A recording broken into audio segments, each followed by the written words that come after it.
Got nightmares in my head, I fear that the thoughts build. What's up, guys? Welcome back to the channel. It is the start of week 7. And I think we're about to do our check-in, and I think the reason that I did all of this, or the reason that I want to do this, all come together on week 7. So my whole thought process was to do this for 8 weeks, but I feel like we probably are going to need more time to really get where I want to be, and I didn't work out quite like I wanted it to. But in the long run, that was really the reason to do this, is because I didn't want it to work out perfectly, because I wanted to show some struggles, and this week we're there. Last week we were 207.8 when we checked in. That was on Saturday morning. This Saturday morning, after what I felt like was a really good week, we're 209.8. So we're up literally 2 pounds.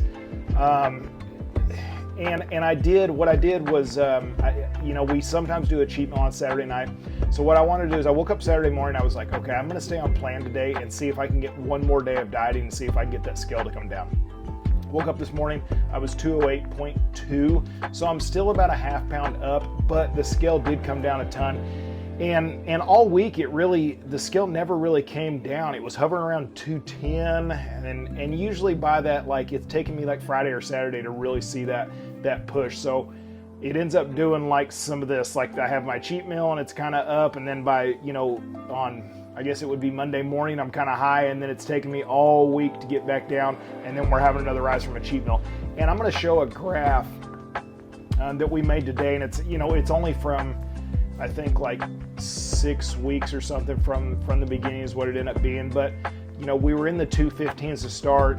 The first week we're more than likely losing a lot of water weight, and I really feel like that's probably what happened, just cleaning up the diet. And then we had some slow, a couple weeks after that, the scale started coming down some more, and it was really good gradual loss. And then we had some high days, and then we'd have some low days, and some of those markers are from like a Wednesday and Thursday or midweek, because I've been trying to be more consistent with getting on the scale to tell more of the story. But you can see, we're looking at it as a whole, and we're gradually coming down. But guys, it's not a fast process. And it's not one of those things like every single day I'm gonna lose weight. And that's what I try to stress with people that I'm dieting, is I'd like you guys to get your weights more often than just like every day on, once a week on check-ins, because we don't know what happened the rest of the week. It doesn't tell the story. But we also have to understand that the scale is gonna go up and down. It's gonna do some crazy stuff. And looking at mine right now, and you can even see on the graph that there are some crazy, not crazy, but there are some ups and downs for sure. And that's not even showing like the days after my cheat meals. When I eat off plan, I'm typically gaining like 3 pounds. So I should have really had that to be able to put that info in there. These are more like towards the end of the week movement, but we're still down. If we're counting us to be about a 208 right now, we're still down about 12, almost 13 pounds. That's not 12 or 13 pounds. That's like 7 pounds. So we're down about 7 pounds. That's even good. If I can do a pound a week, I feel like we'll be in a good spot. And that's what I tell most people. I don't want to lose it really quick. I'm not real hungry, which is good right now. I'm not killing myself with cardio. And I'm really trying to keep what muscle mass I have. A lot of times people are losing 20 pounds a month. They're losing a lot of muscle mass during this process. And it's been shown that during a diet phase, a lot of people will lose half their weight is coming from losing muscle. We don't want to do that, of course. That's not body fat percentage. That's just losing weight, and then you're just a skinny person. We don't want to be skinny with no muscle. We want to be able to hold every bit of muscle mass we have. That's why it needs to be done slowly. That's why the protein needs to stay up. But moving into the check-in. So where we're at is, this is right. So like I said, we're about par from last week. We're up a half a pound if we're talking about our Sunday weight. There is going to be some changes made, and we'll kind of go over that after this. But this is from my Saturday morning check-in. Hunger it seems like it's slowly creeping up, which is kind of weird, because most times I feel like as a metabolism starts to slow, usually the hunger starts to go down. So in the beginning of the diet, or when you first make a diet change, you're like, gosh, I'm really hungry. By the end of the diet, you're kind of so used to it that your metabolism's almost down-regulating is what it's doing. It's trying to learn how to run off of less fuel. We're not giving it a lot of food through calories, plus we're burning more calories through movement. So the metabolism's not going to be like, man, I need to hurry up and speed up and burn through all these calories I'm not getting. It's going to slow down. It's become efficient. And I tell people it's kind of like a motor. It becomes a hybrid car. it's going to go miles and miles on hardly any gas, where we want to be like a 454 big motor. We want to burn through every calories that we're getting. That's the long-term goal, but usually the metabolism will start to slow. I think the body's trying to adapt kind of what we're doing. I think that's where we're at, because if you're kind of looking at it as a 2-week period, we're kind of just not really losing or gaining. We're kind of just hovering around there. So if we want to get down some more, I would like to maybe see the 205 to 204 before we quit. So we're going to have to push a little bit more. So running through this real quick, it did snow last week. I was off work a few days, which does make the steps down. And I told my coach that the steps are down for the fact that there was snow on the ground. It was freezing cold. I did still walk the dogs, but I wasn't at work. Like, I'm missing those typical steps. So that may have something to do with it. I still got all my cardio in. I do have a Planet Fitness bike that I bought in my garage that I would go out there and do. Heart rate's still high, still doing good there. I did get all my weight training in all 4 days. Still went to the gym every single day. The diet followed was 100%. I was on point, measured out all my meals as typical. Meal off plan last weekend, we did go out and have a little heavier cheat meal than what I would typically have. We did go to a pizza place here, and I did get a chicken quesadilla. I didn't feel like I was like super full. I definitely could have ate more, but it is a little higher in the carbs and fat area. Strength changes, I feel like everything's good there. I feel like I have been really tired in the afternoons though. Could be a couple things. Like I said last time, I do need to go give blood. I'm trying to get that lined out. And usually when I go too long without giving blood, I start getting a little like sluggish and tired. Could be diet related, or the food's not super high right now. So could be a couple things. So we'll work on that this next week, hopefully. Muscle soreness, I don't feel like it hadn't been bad. My digestion. So still same thing. I'm not going to the bathroom every single day, which I'm never super regular, but I feel like I probably should be going every day. So I've been adding in, some fiber. I've been adding in some fiber, just like a fiber drink, and doing like a half a scoop of that every couple of days. I feel like I do too much of it, and it'll actually constipate me some more. So that's where we're at with that. And then I guess that's it. I just added my weights. So for the last 4 days, I was 210, 210, 209.7, 209.8. So it kind of just like really stayed in that same area. And I pushed the cardio hard this week too. So I was on point with my food. I killed the cardio. I've been doing the arc trainer and getting my heart rate up way higher. On my days that I'm not trained, I'm doing 30 minutes cardio instead of 25, and it just didn't do anything. And this is what I kind of wanted to happen, because this is where a lot of people want to quit. They expect the scale, and I hear people like, man, I only lost a pound this week. I'm really upset with myself. This is the way it's supposed to be, guys. It's not going to be linear progress. It's going to be tough. It's going to be mentally challenging. But I have to think, like, I feel better, not only mentally, but just my digestion feels better. I feel healthier. I feel leaner. I'm not super bloated all the time. I mean, there's other benefits to it. I know I'm healthier because I'm moving more.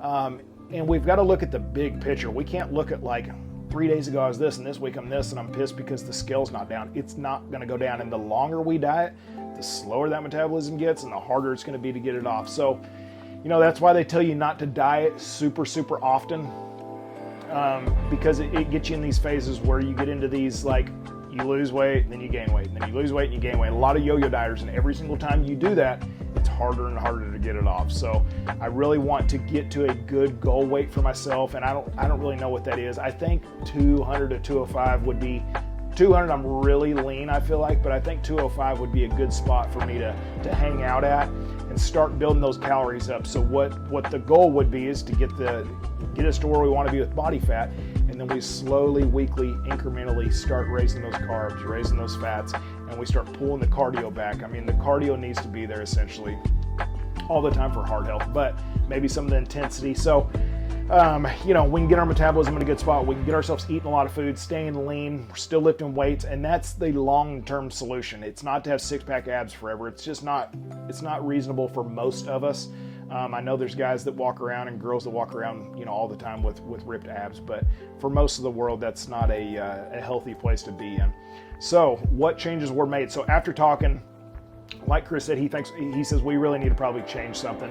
So what I've been doing is 5 days of 25 minutes on the arc trainer or the elliptical, kind of doing some interval type stuff, getting my heart rate in the 130 range, and then my step goal was 8,000. So what we're going to do is we're going to go from 5 days to 6 days. and we're going to add it 5 minutes a day. So we're going to end up, I guess, 25 minutes there and then 30 minutes. So almost 2 30-minute sessions is what we're adding. And then we're also going to up the step goal up 1,000 to 9,000. So, I mean, I don't mind the cardio, especially if I have something at the house. It's 30 minutes of my day, not a big deal. When it starts getting into like the 40 and 45 minutes, it does get tough just for time. But hopefully with this, and we're gonna do a little diet changes. What we ended up doing is how we were doing 120 grams of carbs coming from typically rice in my meal 2 and meal 3. We pulled that down a little bit, so we're only doing 80. So it ends up being about, I think it's about 25 carbs. So 10 carbs from each, not a ton, but we also pulled the fat out of that meal. So the avocado or the guacamole that I've been using, or the nuts or whatever whatever I picked, is gone as well. What typically happens with that is when you have carbs, you don't have the fats to take with it. The fats is what slows down the absorption, so it usually keeps you fuller. So my goal is to probably do like some salads or a bed of lettuce, put my chicken, put my rice or beans on it, I got some good like homemade salsa, I say homemade from Kroger, that I'm gonna put on top of and kind of make like a chicken salad with some salsa and stuff. And we gotta find ways to get some substance. I may go get some dill pickles, and I may not be hungry at all. I don't have big gaps in between the meals. The protein was raised just a little bit from 150 grams of chicken to 166, so that will help as well with some substance. But you see what we're doing here is we've kind of like taken this as far as we can, and now we're gonna have to start making some adjustments through burning more calories through movement, which we're doing with the extra cardio and the extra movement. And then we're also gonna have to pull a combination of pulling a little food back. So depending on where you're at, and when people come to me, that's kind of what I gotta figure out in the diet phase is if you're doing an hour's worth of cardio a day already, probably not gonna be able to pull from or add cardio to it. So we've got to figure out what's more manageable. And some people are like, gosh, I'm so full. I'm a 1 out of 10 of hunger, then I'm probably going to adjust that before I'll do cardio. We really don't want to get into like these long spans of doing a ton of cardio, because that's really where the body adapts. And if you've seen a lot of people that get on the treadmill every single day and they'll go run 5 miles, but they're 50 pounds overweight. It's because once again, the body's adapted to that. So it's all about adaptation. It's about trying to get out of that. And making the smallest changes as needed to elicit some type of change on the scale. But I do think with these changes, we will see some loss here if I know myself. So we'll grind it out this week and see where we land next week. So anyways, let's get the video going.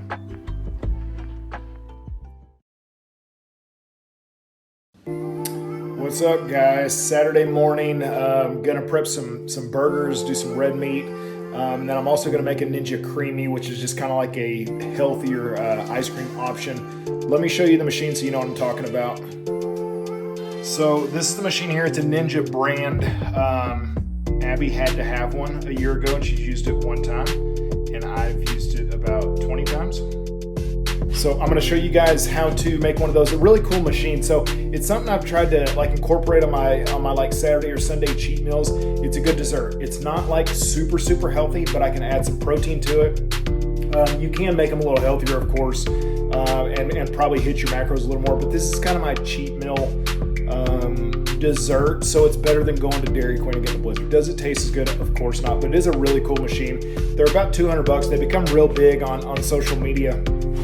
About a year or so ago, and people post a ton of different recipes and stuff. So if you don't have one and you're dieting and think, man, that may be good, they are really cool. Okay, and like I said, you can make these way healthier. You can make them bad. You can make them whatever you want to do with them, of course. So like I said, this is going to be kind of a cheat meal one. I'm going to use some protein powder. The MRE Light is what I'm going to use today. I like this Redcon protein powder, and that's why I like doing powders over like the pre-made. It's cheaper, and I can put this in my yogurt. I can put it in oatmeal. I can make pancakes out of it. I can do the creamy. There's a lot of stuff I can do with powder that I can't necessarily do with the liquid, like the RTD drinks. So we're going to do, and you're going to make this fit your macros, however your macros are, of course. If you only do 25 grams protein, do 1 scoop. But you can kind of finagle this how you want it. So they come with these cups. We're not going to fill it up real high. I'm going to use a Fairlife fat-free milk. You could use a skim milk. You could use an almond milk. I don't love the taste of almond milk. It kind of has a weird NutraSweet taste to me. I like this Fairlife. It's taken me literally probably a year to figure out the one that I actually like. This machine's kind of tough when you're trying to make them too healthy, because then you're getting some bad like NutraSweet taste. And I just couldn't find out a good way to make them and not make them taste like crap, essentially. So I was using like better than stevia, stuff like this, some drops. I was using Sweet and Low, I was using Splenda, but I've come to realize like I'm wasting a lot of them because by the time I make them, they're garbage and I'm throwing them in the trash. So I'd rather just make it kind of a cheap meal deal, make it a little unhealthier, but something that I also want to drink or eat or whatever I'm looking at. So it does have a fill line. I've noticed that it does grow a lot in the freezer, and then when you're trying to add some of your stuff into it, like Oreos or whatever it may be that you're trying to put into it, it's like coming out the top. So I try to stay below that. I'm gonna do the 2 scoops away in here. So this is gonna give me about 50 grams of protein. This is the cookies and cream. I've done chocolate, I've done the snickerdoodle, vanilla's good. Anything that's kind of a base is good. A lot of people use the Fairlife protein shakes, like you can get from the gas station or whatever. They're like $5. And I don't know that it tastes too much different. I use one of these little electric whisk deals. You could you could put it in a shaker cup before, however you want to do it. But I'm gonna get this blended up real good so we're not having chunks. And then we'll have to come back tonight, of course, so you'll have to freeze this. And usually I try to have like one already ready. So once I take one out, I put one in, because that's the only thing that sucks is it does have to freeze. So sometimes it takes, hours to be able to eat it. All right, so we've got that blended up pretty good. And then tonight, we're gonna make like a cookies and cream one or an Oreo. I just got these mini Oreos that all crunch up, and I'll show you later. We're gonna do that and then add some peanut butter to it, so we'll have a little bit of fat, not only from the Oreos, but from the natural peanut butter. It gives it a real good taste. You can also, what a lot of people are doing is putting in the like the pudding mixes. So that's how a lot of them are flavoring is these. This is a sugar-free one. You could use like the cheesecake or whatever you want to do there, but they'll do like a tablespoon of this and it gives it some thickening. But I haven't really noticed that I needed it. I feel like it's pretty good on its own, but that is something that a lot of people will use for that. So we're gonna put this in the freezer. We'll come back tonight when we have it. It's Saturday night, so I'm gonna have a cheat meal tonight. If not tonight, tomorrow, and I'll bring you back to kind of show you the finished product on it.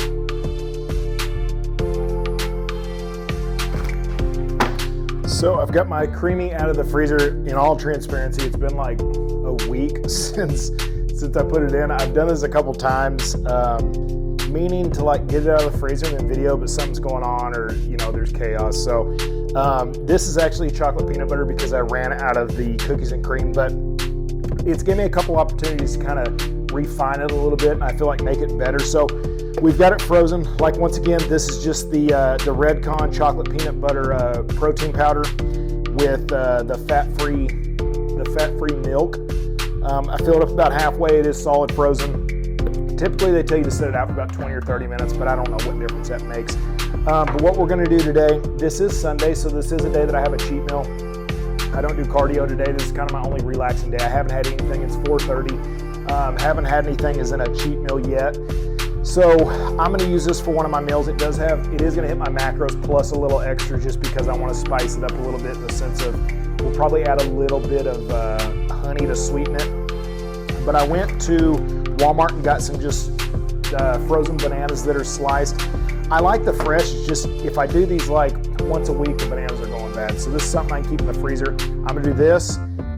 This is gonna be my carbs. So I've got my protein, my carbs, my fat is gonna come from peanut butter. And then like I said, I probably in this meal, I get 35 grams of carbs. I won't do that much from banana because there's not much you can really fit in there.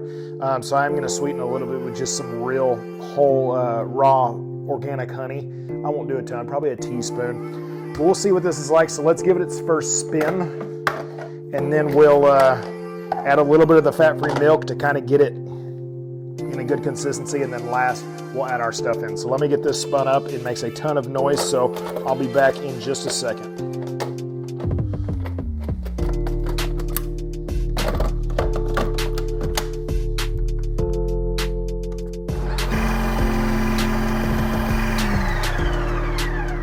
All right, so this is finished up. This is the second spin. Just kind of a little process you got to do. So now it's a real creamy, like good texture. We've still got one small spin. So with the bananas, after looking at it, there's 55 grams of banana here, which is frozen, which is gonna be, you can't get a lot of stuff in these, I feel like. That's why I try to not fill them up so high. So we're only getting 10 carbs from that. So what I'm gonna do is I'm gonna poke a hole, kind of like a, I don't know, just a hole all the way to the bottom so I can fit some stuff in here. So we're gonna put our bananas down in there. And then, like I said, we've got a little bit of carbs from our milk now, which we wouldn't have had before. All right, we got 10 grams of carbs from our bananas. And I mean, I've done these with peanut butter and jelly, which is really good. The jelly's kind of high in carbs, of course. But typically I would measure this. We're looking at about 10 grams of fat for peanut butter. I'm not gonna get crazy with this, just like a good glob. This is just all natural peanut butter, no extra sugar, nothing in that.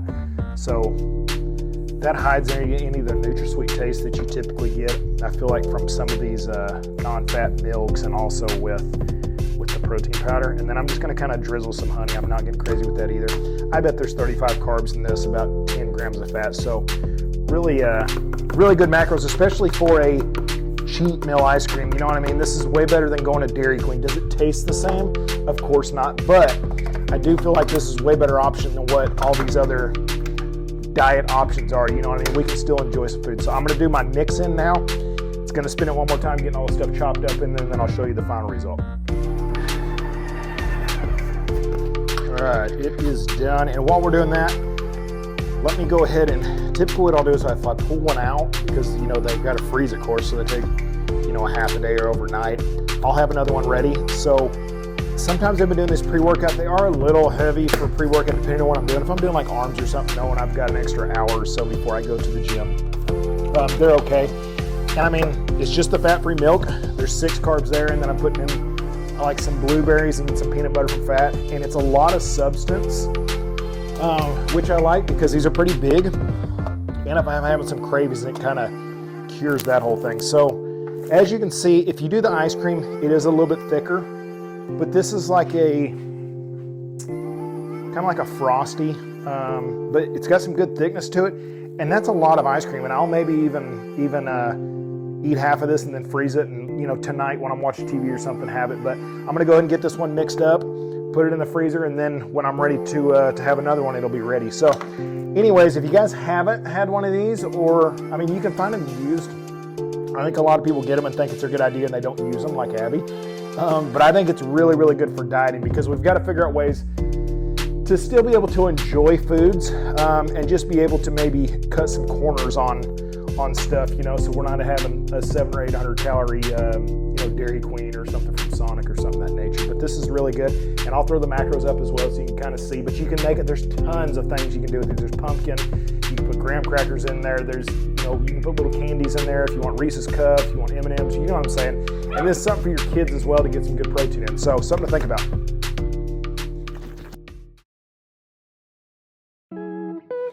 Today we are going to make some burgers. So this is my meal 5. I've had this meal 5 for literally like a year. And I know most people can't do that, but if you figure out a meal that you really like, it's like something I look forward to. I do it when I come home from the gym. It's a red meat meal. I do 1 red meat meal a day. And it's just like, I could eat it every single day. So I do. And sometimes we got to kind of keep it easy. I think a lot of people are way too like, man, I'm bored of eating this and that, but we kind of forget why we eat food. We eat food to survive. It's fuel. It's not like pleasure. And if I think we can find something that we not only enjoy, but is pretty good for us, and it fits our diet, it's kind of a win-win. So I've kind of just stuck with it. But the point of the video is I feel like I see a lot of my clients, they're cooking meals like every single day, or prepping meat every single day, and it just makes it really tough. Let me grab a plate real quick and a bowl. So what I mean by that is it's just taking up way too much of people's time, and you know, we don't have time to stay in the kitchen every single day. And I realize for me, I don't have time for that. I don't even have kids yet. So you know, that's something that we got to kind of take into perspective, is we've got to figure out ways that's the easiest and possible. So what I'll do with my chicken, I typically cook meat twice a week. And the preparation like this really only about once every 10 days or so, because I try to do a bunch of it at one time. So what I'll do is I've got the 93.7 ground beef that I get from Walmart. Let me wash my hands.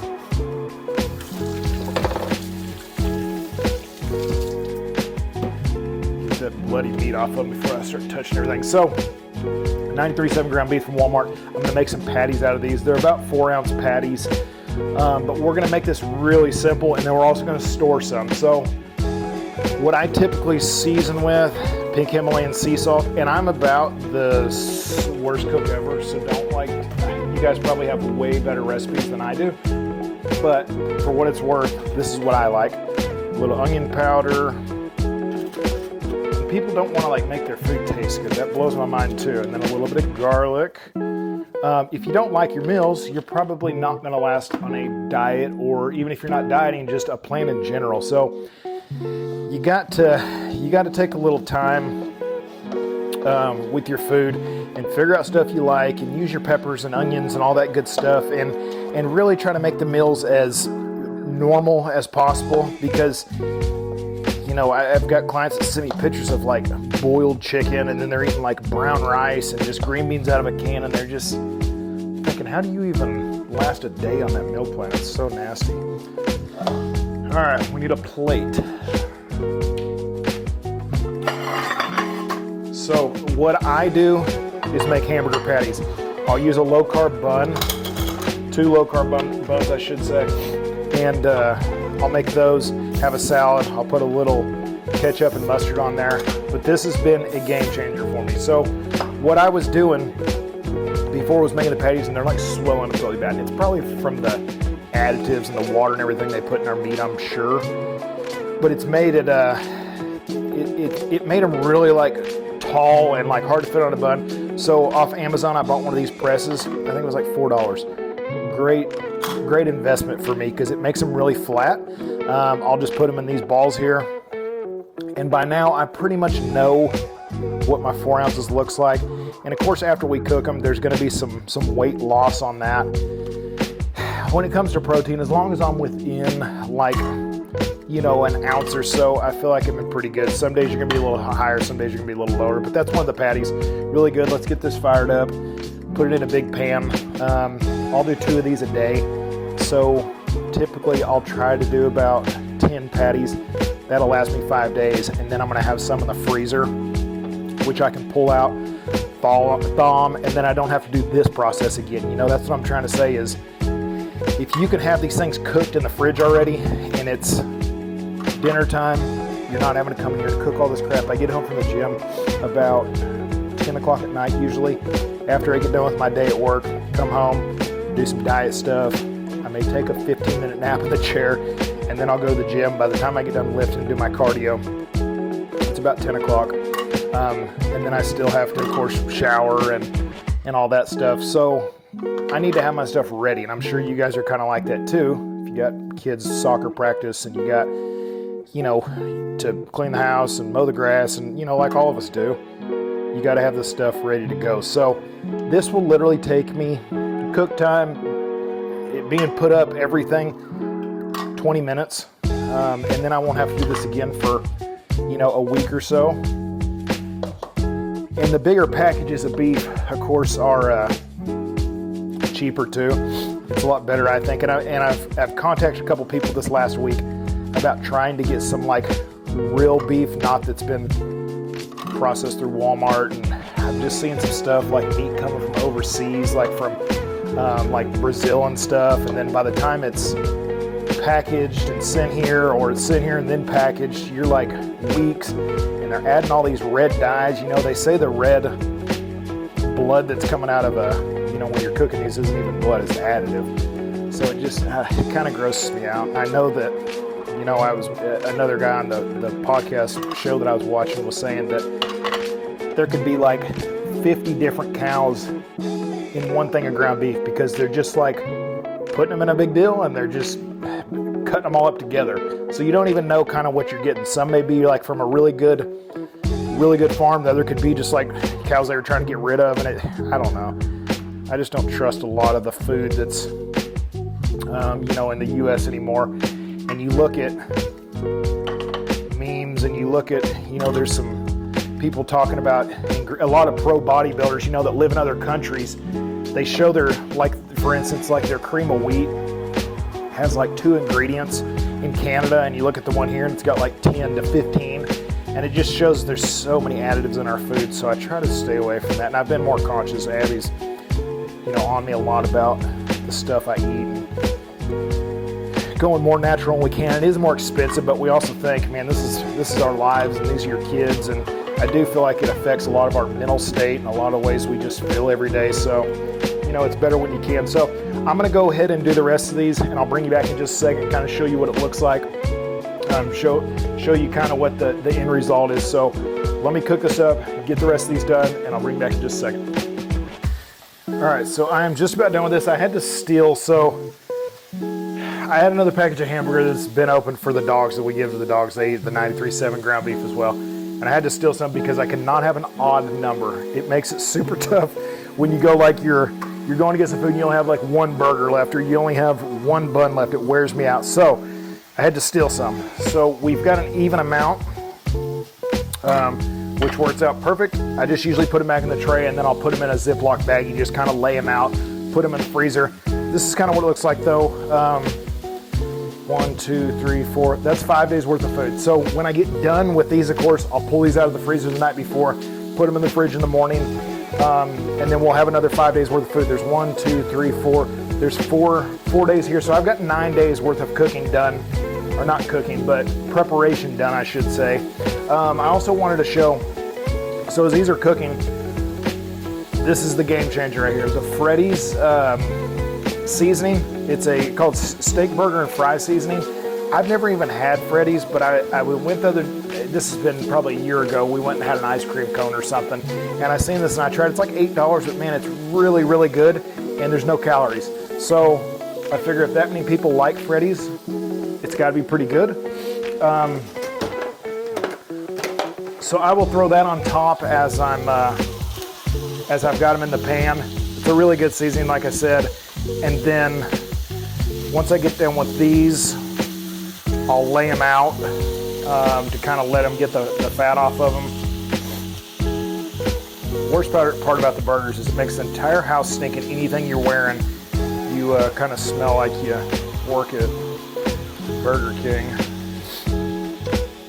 But you could do these on the grill too. I don't have a grill, but in the summertime I'll probably get a grill so we can have them outside. But you could do them I do them in an air fryer. Like if I come home late and I've got the burgers like set out, but I don't have time really to sit and cook them, I'll throw them in the air fryer, and while I'm in the shower, cook those. They're good in that too. It's just, this seems to be the easiest for me, the quickest. We did have a Foreman grill that wasn't bad, but it kind of smokes the house up. But yeah, so we've got those cooking. I'm gonna put these in the freezer, and I'll show you the finished product on the burgers and go from there. Oh, and Liquid Death. If you guys like these like sparkling waters, this stuff's really, really good. It's something I've gotten addicted to in the last month or so. I'm trying to do these instead of doing like so many diet sodas. I get where I'm doing like 4 a day, and I don't want to do that. It's a lot of caffeine on a lot of those, and just a lot of extra garbage that I don't need. But these are like all natural. Everything in them's got like agave nectar, passion fruit flavor. There's nothing really bad in them, and I don't feel like they're as bad as some of those nasty sparkling like the LaCroix and stuff. Can't do that. But these are really good. So if one of the 100 people that's watching this video, I'm sure, wants to hook me up with a sponsorship, I will for sure keep drinking them. But yeah, we'll be back in just a second. Okay guys, so these are done.